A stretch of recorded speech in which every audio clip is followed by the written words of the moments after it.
Hello everyone, I'm Anson Alexander and welcome to episode 2 of Approficio, where I highlight a new app every week that has never before been seen on my YouTube channel. This week's app is Haiku Deck. As you can see on my phone right here, it's the last app on my screen, and I'm just going to tap to open it up.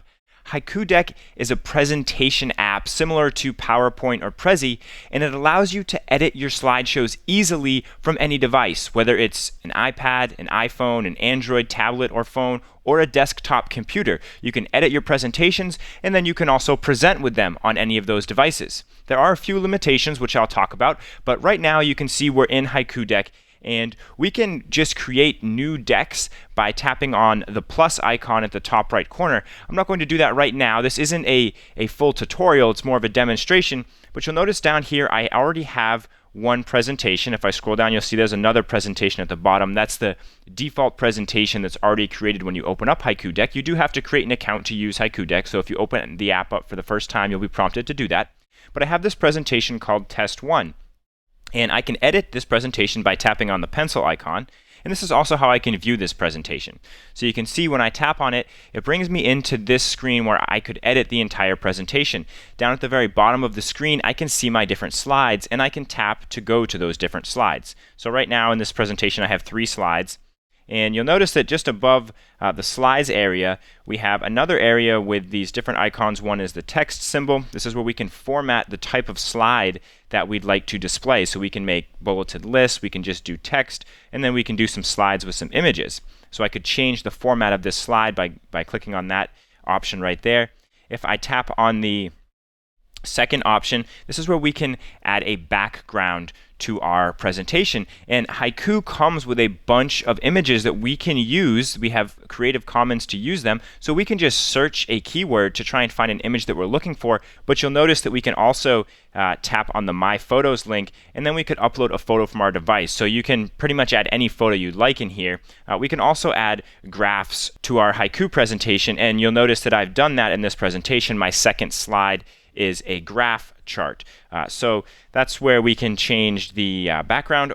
The third option, we can change our layout, so we can make the text on different sides of the presentation, that sort of thing.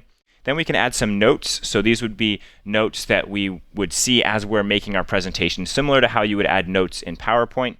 And then the last option over here to the right is how we can add a video to our presentation, but you do need a pro account to add videos. There's actually a lot of things that you need a pro account for Haiku Deck, and I think that is definitely the biggest con of using Haiku Deck. I'll talk about all of those in just a second, but let's go ahead and take a look at this presentation.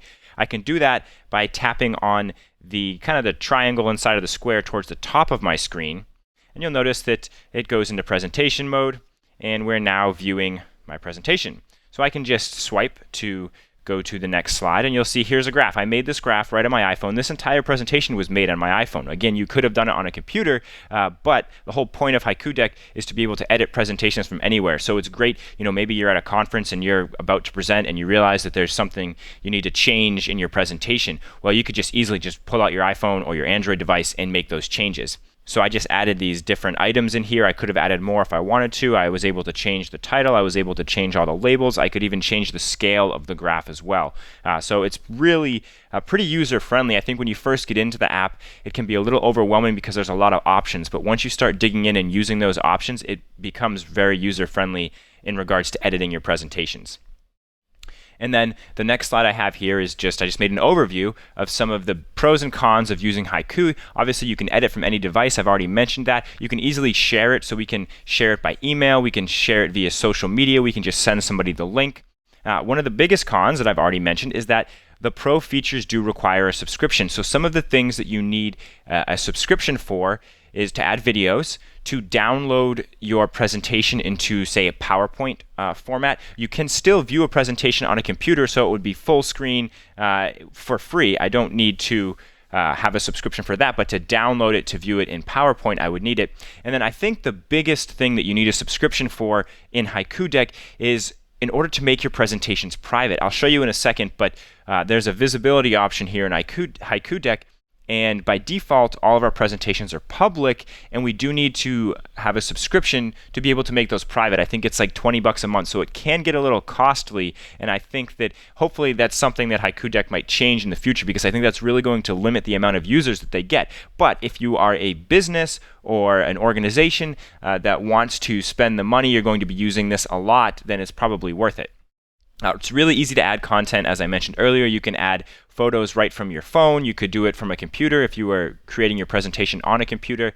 And the formatting is really nice. When you are adding text to, say, a title slide, if your text is going to wrap to the next line or something like that, it will just make the text smaller for you, so you don't have to find that right balance by manually adjusting the text size. It will find that balance for you. So I think that that's a really good feature as well.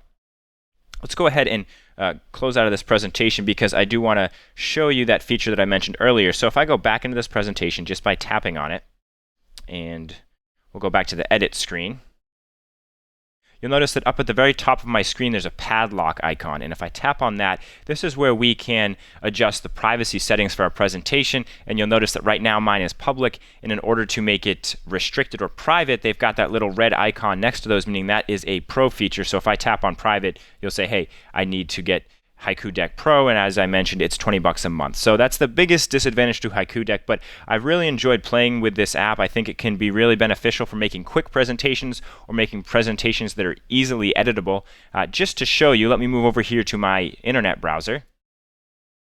You'll notice here I am logged into Haiku Deck in my browser, and here's my presentation right here. So I can click to view this presentation, and I can just click on the maximize button, and you'll notice now my presentation is full screen. So I could give this presentation, if I had a projector in the room, I can switch between my slides. I believe, if I move my mouse for long enough, yep, that should go away, and then I can use the arrows to switch between slides as well. So it's really easy to use, a great little app. I hope you found this video helpful. If you did, I would really appreciate a thumbs up here on YouTube, and don't forget to subscribe to my YouTube channel for more technology tips and tutorials, as well as more episodes of Approficio, where I highlight a new app every single week. That's all I have for you for this week. This is Anson from AnsonAlex.com.